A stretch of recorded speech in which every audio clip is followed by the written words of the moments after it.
10 News starts right now. Good morning. I'm JC Burge. Here's a look at your top stories for today. Let's begin with that pet cemetery going up in flames. It happened in West Miami-Dade last night. Crews arriving to find the big blaze burning at the business on West Flagler Street and 109th Avenue. You could see those huge flames and the smoke coming through the roof.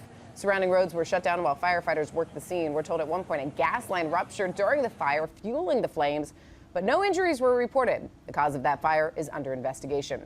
And now there are growing calls for migrant detention centers all across our country to be shut down.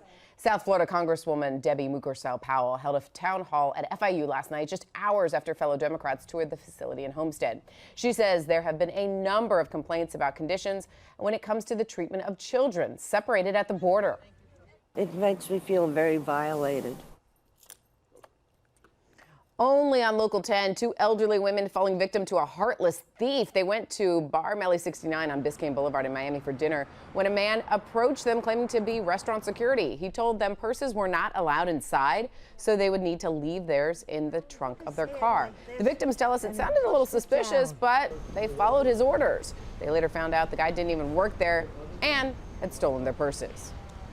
Listen to Local 10's podcast, The Florida Files, wherever you are, whenever you want. Just say, Alexa, play the Florida Files podcast. Getting the latest episode of Florida Files. Here it is from TuneIn.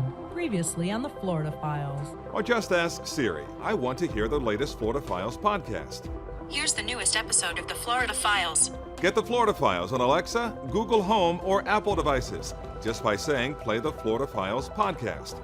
The Florida Files from the one and only Local 10.